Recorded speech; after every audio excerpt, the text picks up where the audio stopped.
Selamat siang Bapak Ibu Jemaat yang kekasih. Kita patut bersyukur pada Tuhan untuk kesempatan kita bisa belajar kembali firman Tuhan. Mari sebelum kita membaca bagian firman Tuhan, kita akan berdoa terlebih dahulu. Bapa yang baik, kami bersyukur pada siang hari ini karena Engkau yang akan menyertai di dalam penyampaian firman Tuhan. Hamba-Mu yang terbatas ini, kiranya Tuhan yang memberikan kemampuan, memberikan pertolongan daripada Roh Kudus sendiri, sehingga hamba boleh menyampaikan kebenaran firman Tuhan dengan baik dan benar. Tuhan tolonglah hamba-Mu, Tuhan tolong kami semua, sehingga kami terus boleh memiliki kerinduan untuk belajar firman Tuhan. Dan dari awal hingga akhir penyampaian firman Tuhan ini kami serahkan ke dalam tangan-Mu. Di dalam nama Tuhan Yesus kami berdoa. Amin. Ya, Bapak Ibu Jemaat yang kekasih, hari ini kita belajar di dalam Injil Lukas pasal 13 ayat yang pertama hingga yang ke-17. Namun kita akan bersama-sama membacanya per perikop ya. Jadi saya akan mengajak Bapak Ibu membacanya terlebih dahulu di dalam pasal 13 ayat yang pertama hingga yang kelima. Demikian bunyi firman Tuhan. Lukas 13 ayat yang pertama hingga yang kelima. Pada waktu itu datanglah kepada Yesus beberapa orang membawa kabar tentang orang-orang Galilea yang darahnya dicampurkan Pilatus dengan darah korban yang mereka persembahkan. Yesus menjawab mereka, "Sangkamu orang-orang Galilea ini lebih besar dosanya daripada dosa semua orang Galilea yang lain karena mereka mengalami nasib itu? Tidak, kataku kepadamu, tetapi jikalau kamu tidak bertobat, kamu semua akan binasa atas cara demikian. Atau sangkamu ke-18 orang yang mati ditimpa menara dekat Siloam lebih besar kesalahannya daripada kesalahan semua orang lain yang diam di Yerusalem? Tidak, kataku kepadamu. Tetapi jikalau kamu tidak bertobat, kamu semua akan binasa atas cara demikian." Bapak Ibu Saudara yang kekasih, ketika kita melihat pada bagian ini perikop dosa dan penderitaan. Pada zaman Tuhan Yesus, maka di sana ada satu anggapan, pada umumnya mereka memiliki satu anggapan bahwa orang benar atau saleh itu pasti akan selamat atau baik-baik saja. Sedangkan orang yang berdosa itu akan mengalami bencana kematian atau bencana apa begitu ya, sehingga itulah yang disebut dengan hukuman yang patut mereka terima. Bagi orang-orang Yahudi pada zaman Yesus cenderung juga mereka menghubungkan penderitaan dengan dosa, sehingga orang-orang yang matinya dengan cara yang tidak lazim pastilah adalah orang-orang yang dosanya sangat besar. Itu menurut anggapan daripada orang-orang Yahudi pada waktu itu. Daripada kita menjadikan penderitaan orang lain itu sebagai gosip untuk menyombongkan diri atau mungkin untuk menjadikan segala sesuatunya menunjukkan bahwa kita lebih baik dari orang yang lain, maka dikatakan Tuhan Yesus memberikan satu tanggapan yang benar kepada orang-orang yang datang kepada Tuhan Yesus pada waktu itu. Karena dikatakan dalam ayat 1, pada waktu itu datanglah kepada Yesus beberapa orang yang membawa kabar. Jadi ada beberapa orang yang membawa kabar kepada Yesus. Kabar apa? Yaitu kabar bahwa orang-orang yang tengah memberikan kurban kepada Tuhan Yesus, ternyata darah kurban itu dicampurkan dengan darah orang-orang yang waktu itu dibunuh oleh Pilatus ya. Jadi memang kabar yang dibawa kepada Yesus ini adalah satu berita yang tragis ya. Satu cerita yang memang dikisahkan hanya sedikit saja ya, hanya satu ayat. Namun kalau kita melihat bahwa pada waktu itu ada kelompok yang namanya kelompok Yudas Gaulonita ya. Jadi Yudas ini adalah seorang Galilea. Namun kemudian mereka dicurigai oleh para pengikut Yudas ini sehingga dibunuhlah mereka oleh Pilatus. Jadi kalau kita melihat bagaimana orang-orang Galilea ini sebenarnya ada yang merupakan warga Herodes gitu ya. Jadi pada waktu itu kebiadaban daripada Pilatus dilampiaskan kepada mereka. Dan akhirnya timbullah perselisihan antara Herodes dengan Pilatus ya. Itu tertulis di dalam Lukas 23 ayat 12. Namun kalau kita melihat pada bagian ini Bapak Ibu Saudara yang kekasih, Maka kita melihat ketika kejadian ini dilaporkan bahwa ia mencampurkan darah mereka dengan darah korban yang akan dipersembahkan di pelataran bait suci, itu kemungkinan orang-orang Galilea takut terhadap kekejian Pilatus, sehingga orang-orang Galilea bisa menjauhkan diri untuk tidak pergi ke Yerusalem mempersembahkan korban gitu ya. Jadi kalau kita melihat di sini mungkin ada beberapa anggapan Bapak Ibu ya, kenapa sih peristiwa tentang orang-orang Galilea yang darahnya dicampurkan Pilatus dengan darah korban ini diceritakan kepada Tuhan Yesus. Ada beberapa anggapan Bapak Ibu yang kekasih. Yang pertama, mereka berpikir bahwa Yesus pada waktu itu belum mendengar berita ini ya. Sehingga Tuhan Yesus harus tahu, begitu anggapan mereka. Mungkin Tuhan Yesus juga bisa meratapi atau berpikir gitu ya, sehingga pada waktu itu Tuhan Yesus turut merasakan apa yang dialami oleh orang-orang Galilea pada waktu itu, karena memang orang-orang Galilea sekampung dengan Tuhan Yesus. Dan mereka juga beranggapan bahwa segala peristiwa itu memang harus diceritakan kepada orang lain supaya mereka bisa melihat atau mendapatkan pelajaran dari semuanya itu. Ada anggapan juga bahwa ini adalah satu hal yang dimaksud dengan pembenaran di dalam ayat atau pasal sebelumnya ya, bahwa kita ini harus berdamai dengan Allah selama masih ada waktu. Jadi memang sebelum kita diserahkan kepada kematian itu sebagai penghakiman yang terakhir, maka kita harus terlebih dahulu berdamai dengan Allah. Jadi hal ini diingatkan kepada setiap kita, peristiwa ini adalah rangkaian supaya kita ini boleh melakukan satu pendamaian dengan Tuhan. Ada juga satu ungkapan alasan, yaitu supaya Tuhan Yesus mencari tahu bagaimana sebenarnya akhirnya orang-orang Galilea bisa membalaskan dendam kepada Pilatus itu sendiri ya. Jadi karena mereka tahu Yesus dari Galilea juga, sehingga Tuhan Yesus bisa membalaskan apa yang sudah dilakukan Pilatus kepada orang-orang Galilea. Ada juga anggapan bahwa supaya mereka bisa mencegah Tuhan Yesus tidak beribadah ke Yerusalem gitu ya, sehingga mereka juga tidak sampai melampiaskan apa yang sudah dilakukan Pilatus kepada orang-orang Galilea. Ada juga anggapan bahwa hal itu disampaikan dengan maksud jahat, yaitu menyindir bahwa Pilatus ini berbuat yang tidak baik, Pilatus ini berbuat yang tidak adil, membunuh orang-orang gitu ya, yang sebenarnya justru banyak orang-orang yang dibunuh adalah orang-orang yang lebih jahat dari mereka yang dibunuh oleh Pilatus. Jadi pada saat ini mereka tengah menunjukkan, ini loh Pilatus begitu kejam. Dan orang-orang yang dibunuh Pilatus juga adalah orang-orang yang memang berdosa, sehingga layak mereka menerima hukuman seperti itu. Jadi Bapak Ibu Saudara yang kekasih, di dalam peristiwa ini kita akan melihat apakah ada kaitannya antara dosa dengan penderitaan. Kalau kita melihat sebenarnya penderitaan dan musibah bukanlah hukuman Tuhan ya. Tapi yang tadi saya katakan bahwa orang-orang pada zaman dahulu, pada zaman Tuhan Yesus menganggap bahwa orang yang benar pasti hidupnya akan baik-baik saja begitu. Tetapi orang yang berdosa dia akan menerima banyak hukuman, bencana dan sebagainya. Dan memang bahwa orang percaya pun memiliki keyakinan yang demikian, bahwa ada kaitannya antara penderitaan dengan dosa. Dan penderitaan inilah sebagai hukuman Tuhan ya. Jadi kalau kita membaca di dalam Ayub pasal yang keempat, kitab Ayub pasal yang keempat, firman Tuhan mengatakan, pasal 4 ayat yang ke-7, camkanlah ini, siapa binasa dengan tidak bersalah, dan di manakah orang yang jujur dipunahkan. Jadi ini satu ungkapan Bapak Ibu, bagaimana adakah orang yang jujur itu dipunahkan atau orang yang bersalah itu mengalami kebinasaan. Nah itu satu pertanyaan, bagaimana mereka pada waktu itu memiliki satu keyakinan orang yang berdosa atau bersalah itu pastilah akan menderita.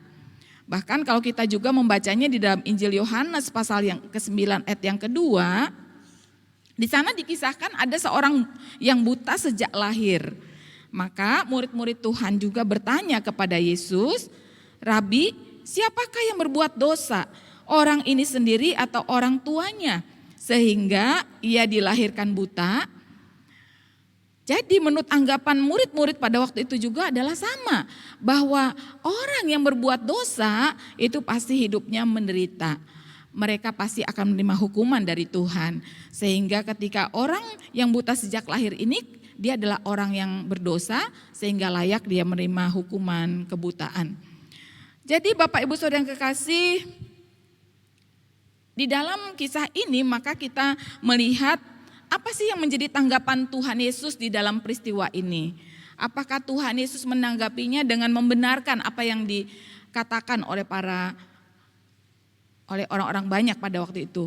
Tanggapan Yesus yang pertama, Bapak Ibu, kita melihat dalam ayat yang kedua, Yesus menjawab mereka, "Sangkamu orang-orang Galilea lebih besar dosanya daripada dosa semua orang Galilea yang lain karena mereka mengalami nasib itu?" Jadi Tuhan Yesus menanyakan kembali kepada orang banyak, apakah sangkamu orang-orang Galilea yang dibunuh oleh Pilatus adalah orang-orang yang memang memiliki dosa yang lebih besar daripada dosa orang-orang Galilea yang lainnya? Tuhan Yesus berkata dengan tegas, tidak. Nah, sehingga kalau kita melihat malah di sana diceritakan bagaimana Tuhan Yesus pada akhirnya menceritakan kembali ada satu pengalaman, yaitu dalam ayat yang ketiga. Dikatakan di sana, tetapi jikalau kamu tidak bertobat, kamu akan binasa dengan cara demikian. Kemudian dalam ayat yang keempat, atau sangkamu ke-18 orang yang mati ditimpa menara dekat Siloam, lebih besar kesalahannya daripada kesalahan semua orang lain yang diam di Yerusalem. Tuhan Yesus menambahkan dengan satu cerita, yaitu ada 18 orang yang mengalami musibah, mengalami satu musibah dikatakan yaitu mati ditimpa menara dekat Siloam. Jadi Bapak Ibu Saudara yang kekasih, bagaimana cerita ini ditambahkan oleh Tuhan Yesus pada bagian ini dengan maksud apa? Yaitu bahwa orang-orang yang memang mengalami hal-hal yang demikian, tidaklah kita harus menghakimi mereka bahwa mereka adalah orang-orang yang lebih berdosa daripada orang-orang yang lainnya. Mereka lebih berdosa daripada kita-kita dan sebagainya. Kita lebih baik dari mereka sehingga kita tidak mengalami hal itu. Kalau kita melihat bagian bagaimana Tuhan Yesus menceritakan ada 18 orang yang mati ditimpa menara dekat Siloam. Itu ada anggapan bahwa 18 orang itu adalah orang-orang yang biasanya membersihkan diri di kolam sebelum beribadah di bait Tuhan. Karena memang kolam itu dekat dengan bait Tuhan. Dan itu peristiwa satu hal yang tragis, yang sangat menyedihkan. Namun demikian, kecelakaan yang mengerikan seperti ini seringkali kita dengar. Ya, bahkan kalau kita baca dalam Pengkhotbah 9 ayat 12 dikatakan, sebab seperti burung yang tertangkap dalam jerat, begitulah anak-anak manusia terjerat pada waktu yang malang, kalau hal itu menimpa mereka secara tiba-tiba. Jadi kita tidak tahu akan datangnya musibah, datangnya bencana, datangnya kecelakaan. Itu bisa menimpa setiap orang secara tiba-tiba. Namun bukan berarti ketika orang-orang tersebut tertimpa bencana seperti itu, maka mereka tengah memiliki dosa yang lebih besar daripada yang lainnya. Karena memang sesuatu yang dianggap membawa satu keamanan itu bisa membawa kehancuran bagi manusia. Jadi sesuatu hal yang gak disangka-sangka itu bisa terjadi di dalam kehidupan siapa saja. Itulah sebabnya di dalam ayat 2 dan kemudian di dalam ayat yang kedua, ayat yang keempat, Tuhan Yesus berkata diulang-ulang ya, apakah orang-orang Galilea dosanya lebih besar daripada dosa orang Galilea yang lain? Ataukah juga orang-orang yang tertimpa menara dekat Siloam itu juga adalah orang-orang yang kesalahannya lebih besar daripada dosa orang yang tinggal di Yerusalem? Jadi pertanyaan yang ditegaskan oleh Yesus kepada mereka, yaitu Tuhan Yesus tengah mencela orang-orang yang tengah menghakimi sesamanya. Ya, jadi sesuatu hal yang sikap buruk mereka adalah mereka menghakimi sesamanya. Mereka melihat satu kejadian yang buruk dengan kacamata mereka, bahwa orang-orang yang tengah mengalami musibah itu adalah orang-orang yang dosanya lebih besar daripada dosa orang yang lain. Karena mengalami nasib yang tragis secara demikian.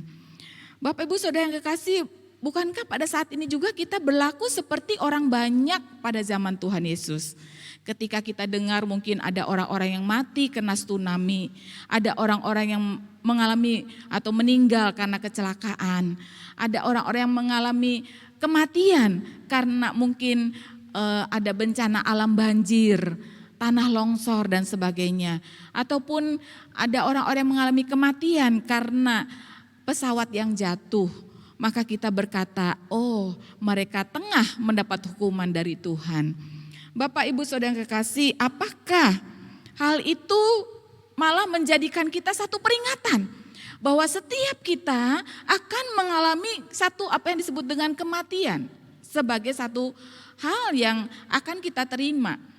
Tetapi pada waktu itu orang-orang banyak mengalami satu penilaian bahwa kematian itu adalah hukuman dari Tuhan.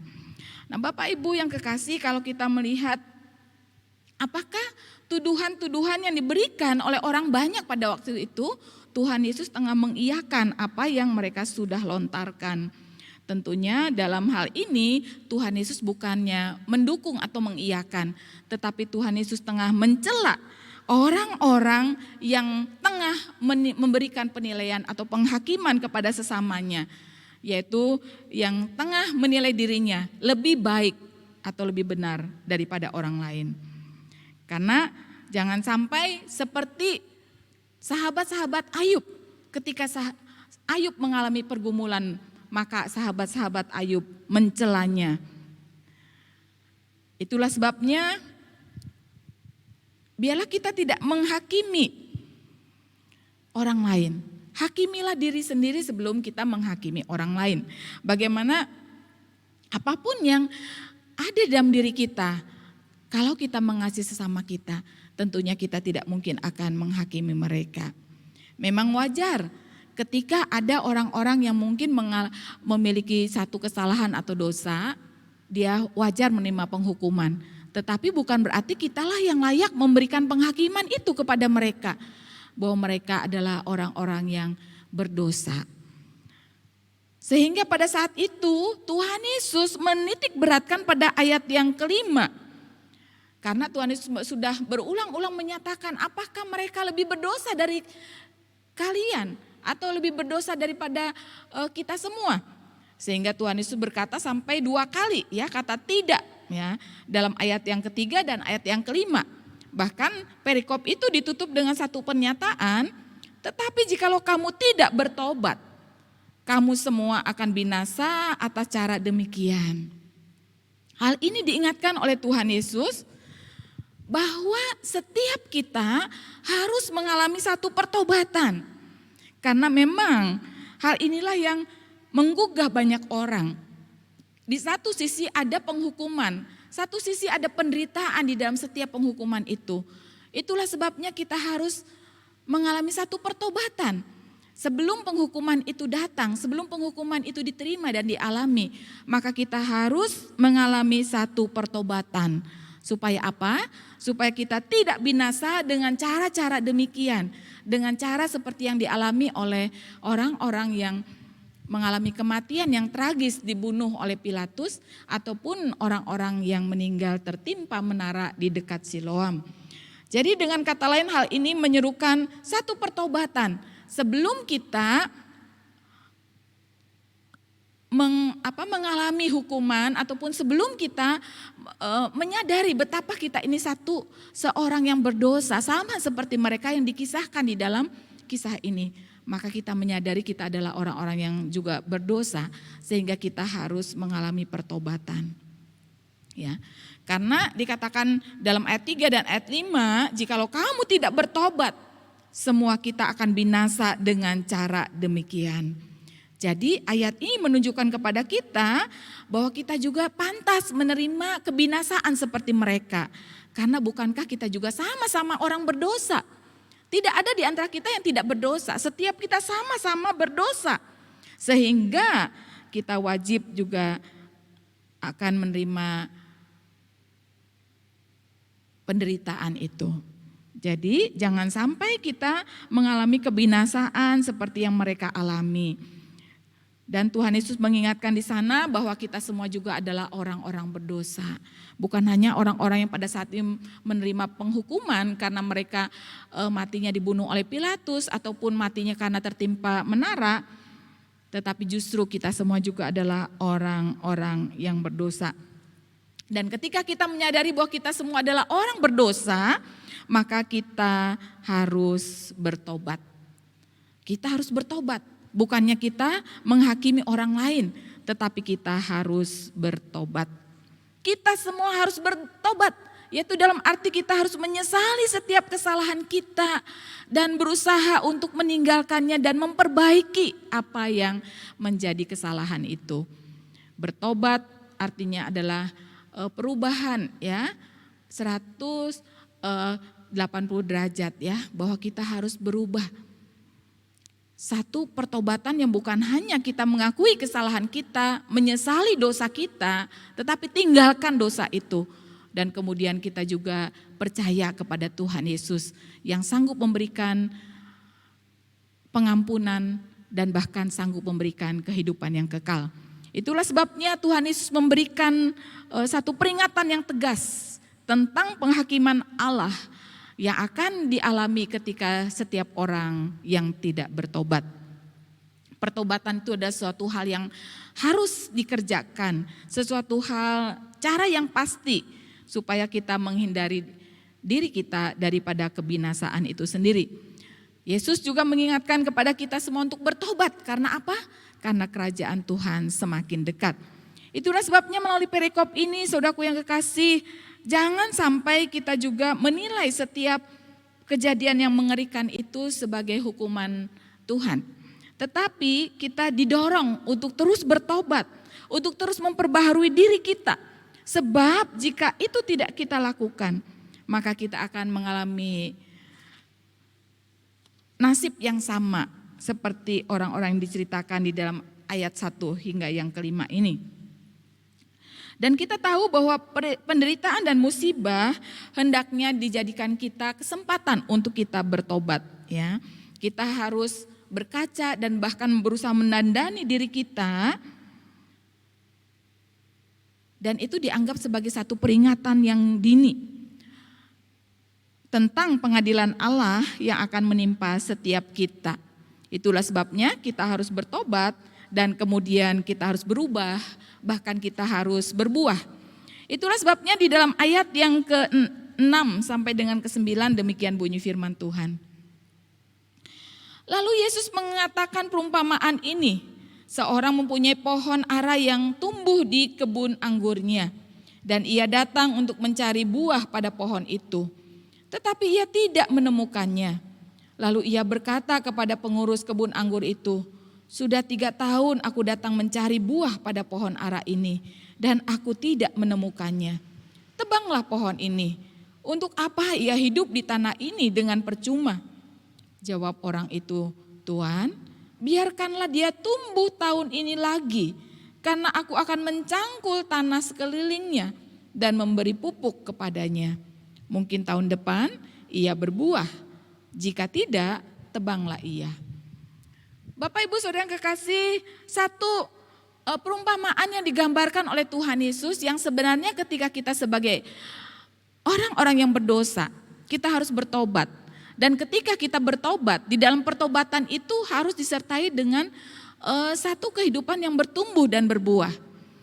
Pada bagian ini kita diberi gambaran tentang perumpamaan pohon ara yang tidak berbuah.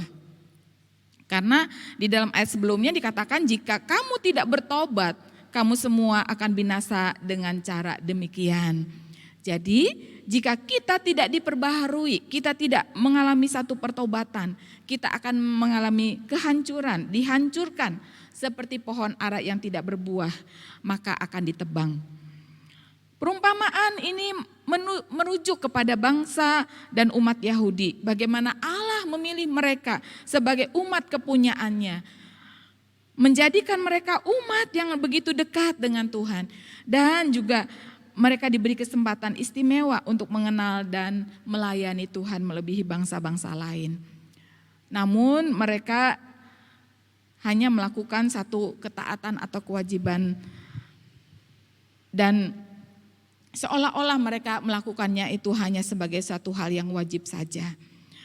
Ketika kita melihat satu hal Tuhan inginkan kepada umat pilihannya, ada satu kehidupan yang mendatangkan hormat kemuliaan, tetapi malah mendatangkan celaan.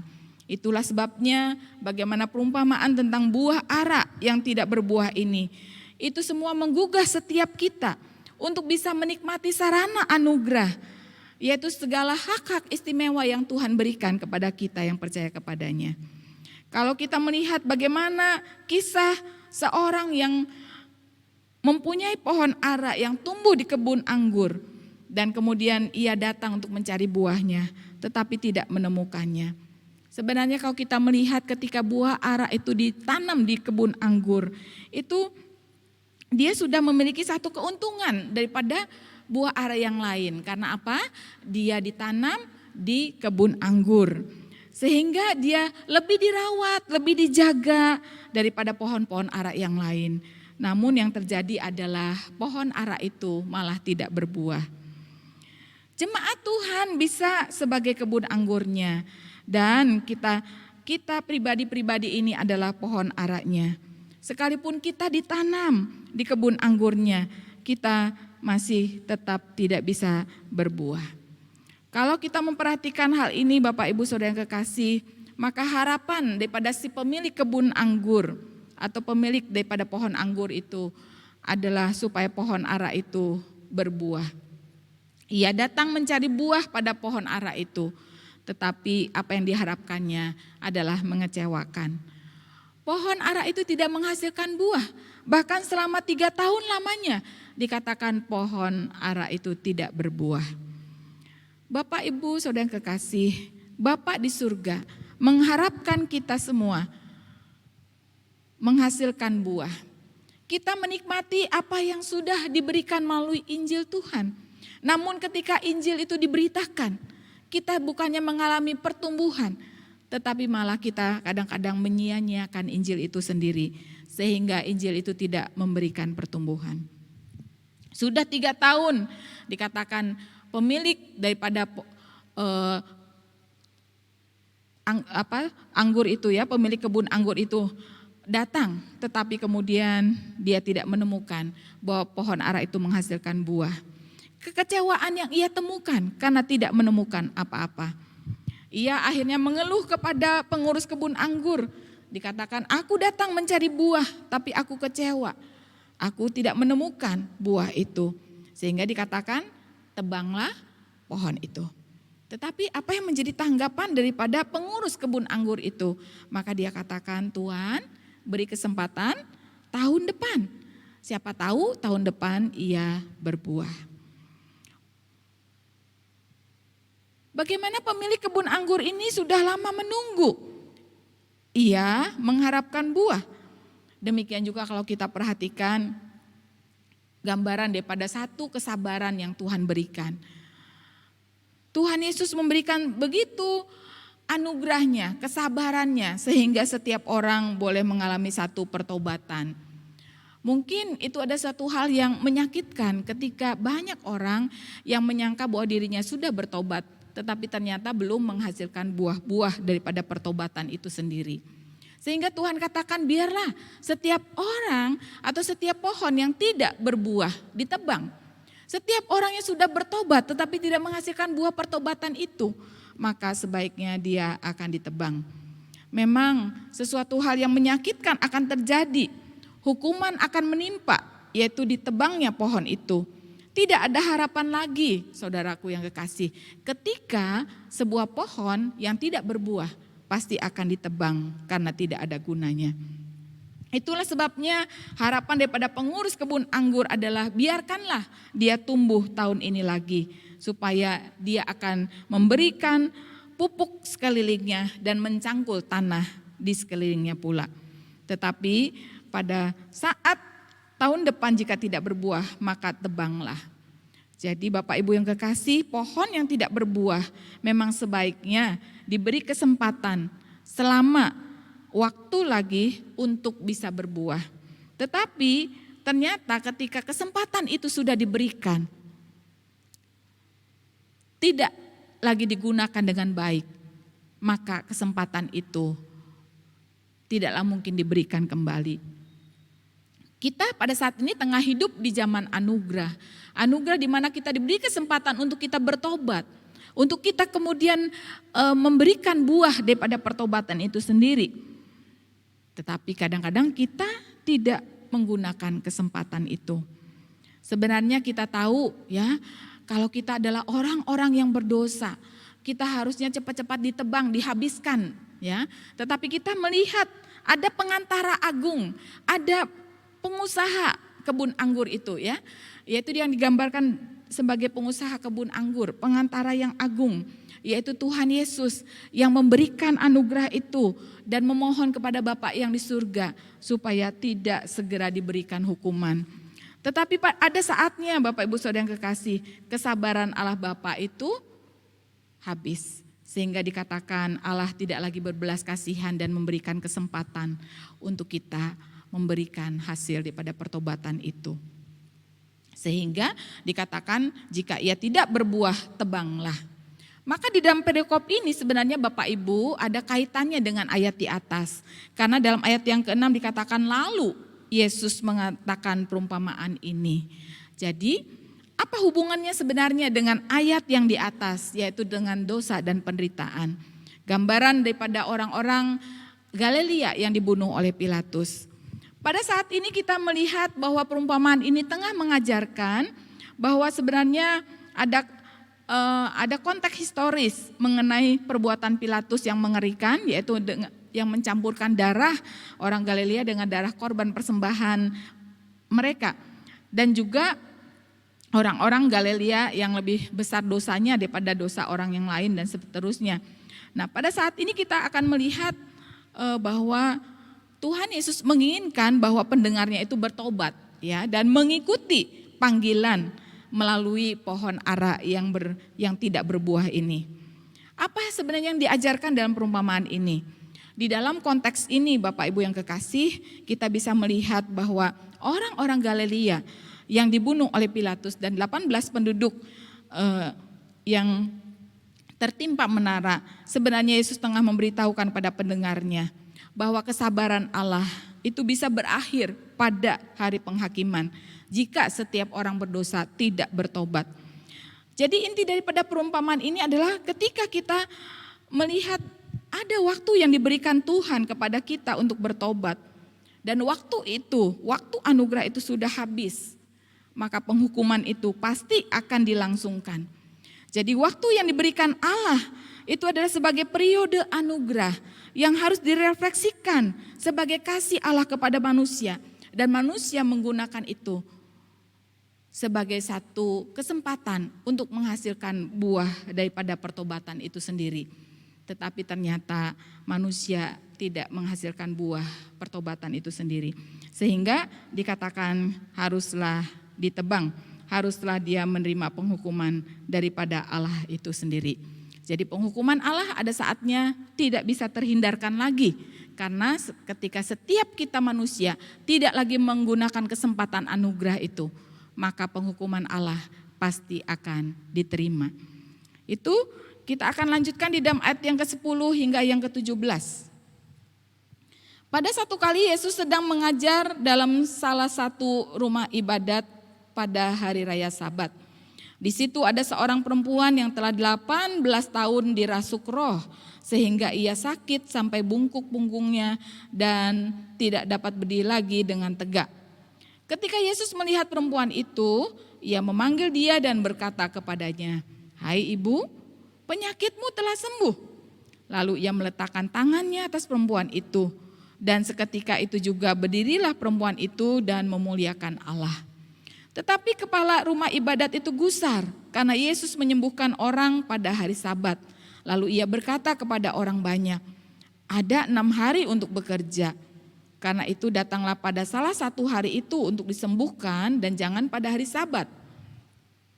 Tetapi Tuhan menjawab dia katanya, "Hai orang-orang munafik, bukankah setiap orang di antaramu melepaskan lembunya atau keledainya pada hari Sabat dari kandangnya dan membawanya ke tempat minuman? Bukankah perempuan ini yang sudah 18 tahun diikat oleh iblis harus dilepaskan dari ikatannya itu karena ia adalah keturunan Abraham?"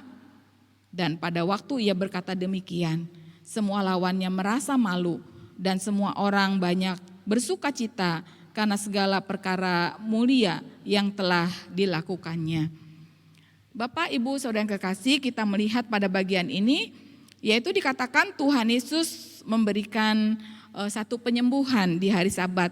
Ketika Tuhan Yesus tengah ada di rumah ibadat, maka Tuhan Yesus melihat ada perempuan yang sudah menderita sakit selama 18 tahun dirasuk oleh roh sehingga dia mengalami kebungkukan. Kita melihat bahwa kesadaran daripada Tuhan Yesus berada di rumah ibadah, ya. Jadi satu keteladanan yang luar biasa bagaimana Tuhan Yesus sendiri selalu ada di rumah ibadah. Itu yang mengajarkan kita untuk meresponi bagaimana rumah ibadah itu penting, ya Bapak Ibu. Yang orang yang sudah kerasukan 18 tahun ini pun tetap memiliki satu kerinduan untuk terus datang di rumah ibadat. Jadi satu kelemahan tubuh yang juga dialami, dia tidak mempedulikannya, dia tetap mau hadir, ya. Dan di mana kita bisa melihat pada saat itu Tuhan Yesus melihat, ya, ada perempuan yang begitu menderita dan kemudian Tuhan Yesus pun memberikan satu kesembuhan kepada wanita ini. Kalau mungkin ketika kita melihat di dalam konteks ini, maka dikatakan kepala rumah ibadah menegur Tuhan Yesus, ya, karena pada waktu itu dikatakan Tuhan Yesus menyembuhkan dan Tuhan Yesus tanpa bertanya kepada perempuan itu apakah mau disembuhkan atau tidak. Tetapi ketika Tuhan Yesus berjumpa dengan wanita ini, maka Tuhan Yesus berkata, "Hai ibu, penyakitmu telah sembuh."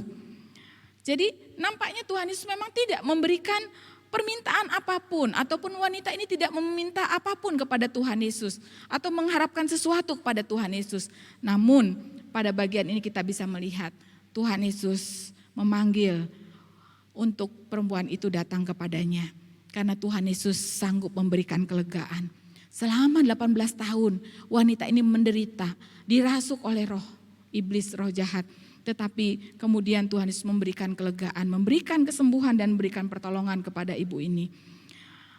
Di dalam keadaan apapun juga kita biarlah tidak berputus asa karena kita tahu bahwa Tuhan Yesus sanggup membebaskan, sanggup melepaskan apapun yang dialami oleh setiap kita. Penderitaan apapun yang membelenggu kita, Tuhan Yesus sanggup membebaskannya, ya. Wanita yang sudah 18 tahun ini pun sanggup, ya, Tuhan Yesus sembuhkan, sanggup Tuhan Yesus bebaskan di dalam segala ikatan itu. Yang terpenting adalah di dalam kesembuhan ini mengingatkan kepada kita tentang anugerah Tuhan, ya. Satu kesempatan kembali diingatkan yaitu untuk bertobat. Karena kita tahu bahwa satu hal yang dialami dikatakan dia dirasuk oleh roh, ya, sampai bungkuk punggungnya dan dia tidak dapat berdiri. Sesuatu hal yang menekan satu kehidupannya. Tetapi adanya satu pertobatan itulah yang harus kemudian harus diluruskan, ya, karena memang dibengkokkan, mungkin kehidupan kita seringkali dibengkokkan oleh dosa, ya, tetapi anugerah Allah, ya, anugerah Allah lah yang bisa meluruskan kita kembali. Jadi karena hal-hal dosa itulah kadang-kadang membengkokkan kita semua. Kita diarahkan, kita diselewengkan di dalam arahan itu dan kita harus kembali kepada anugerah Tuhan. Anugerah Tuhan meluruskan kita kembali supaya kita kembali memiliki satu kesempatan untuk boleh memuliakan nama Tuhan.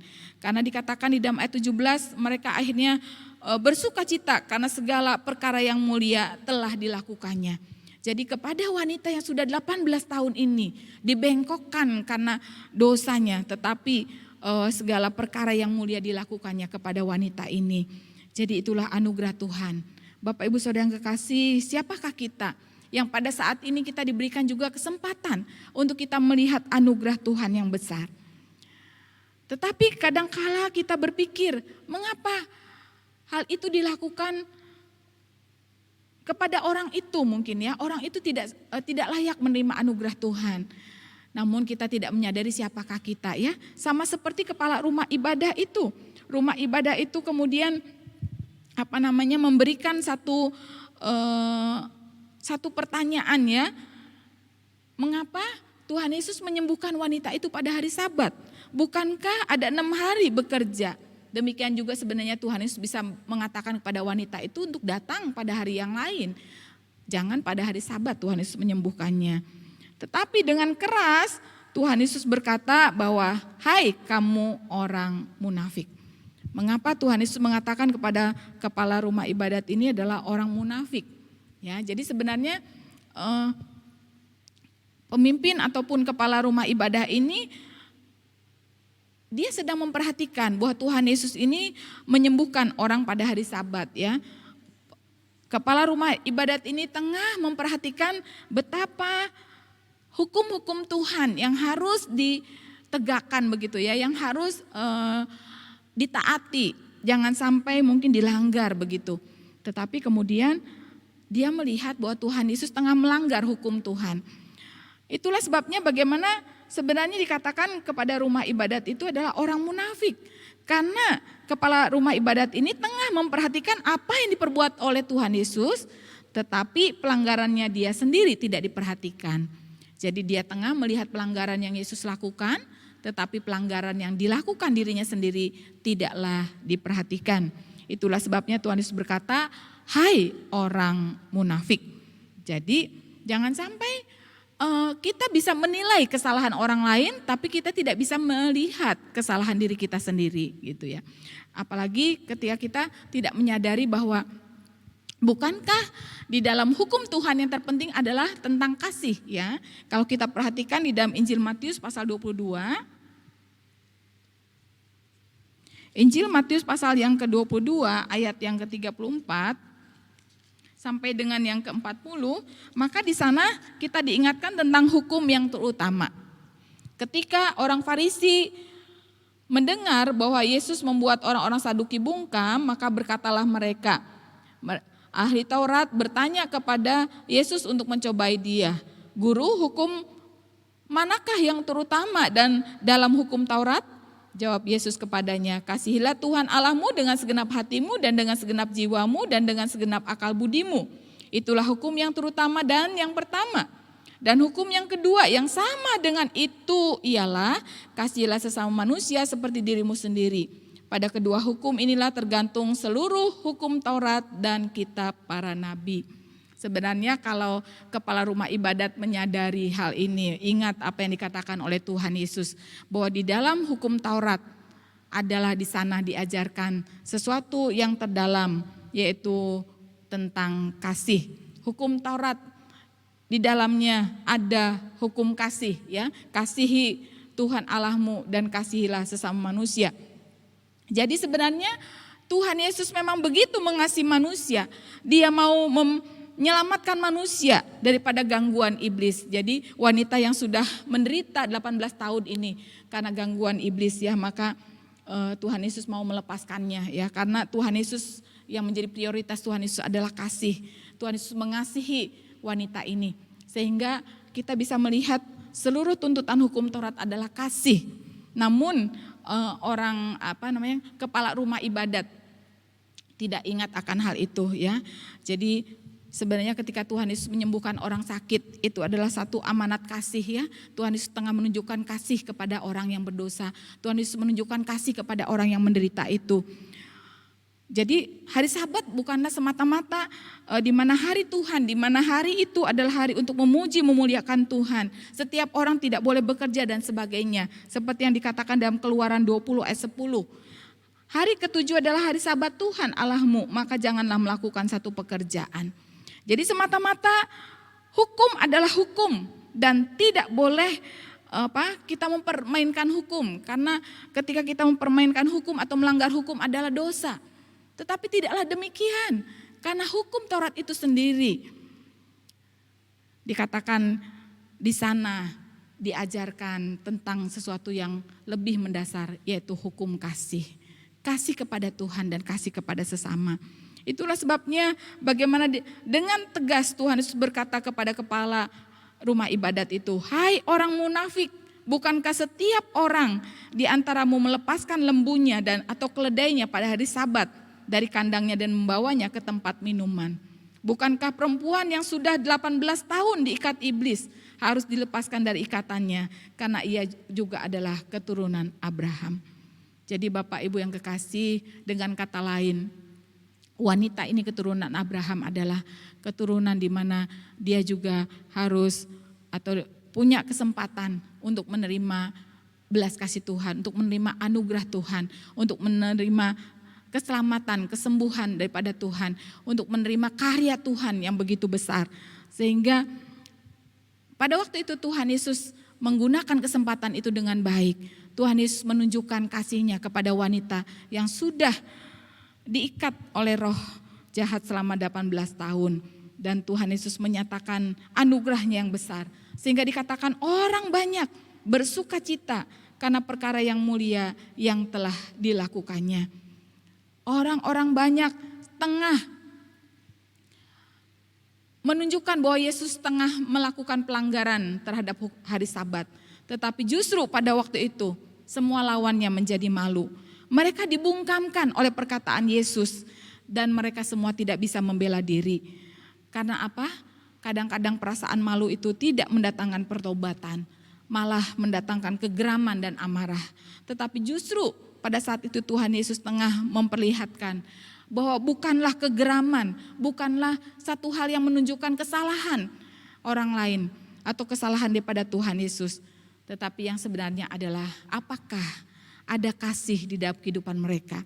Kalau mereka memiliki kasih, pasti ketika Tuhan Yesus menyembuhkan wanita yang sudah menderita 18 tahun, pastilah mereka tidak akan menilai Tuhan Yesus tengah melakukan pelanggaran.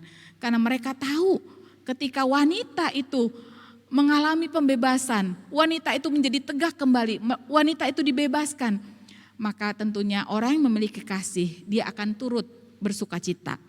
Tetapi karena di dalam kehidupan mereka tidak ada kasih, maka mereka akhirnya menuduh Tuhan Yesus tengah melakukan pelanggaran. Dan ketika hal itu terjadi, mujizat besar terjadi, mereka tidak bersyukur pada Tuhan, mereka tidak ikut bersuka cita. Karena apa? Di dalam diri mereka tidak ada kasih. Itulah sebabnya biarlah melalui semuanya ini kita diingatkan bahwa ketika kita melihat saudara-saudara kita di tengah-tengah penderitaan mereka, adakah kasih dalam kehidupan kita? Karena yang sebenarnya adalah bukan hanya kita melakukan hukum saja secara hukum kita tegakkan, hukum kita taati, tetapi di dalamnya tidak ada kasih. Yang benar adalah ketika kita mengasihi Tuhan, ketika kita mengasihi sesama, tentunya kita juga akan menaati hukum itu sendiri. Sama seperti minggu yang lalu kita belajar di dalam kebenaran firman Tuhan di dalam ibadah raya hari Minggu. Diingatkan bahwa barang siapa yang mengasihi Tuhan, dia akan menuruti perintah-perintah Tuhan.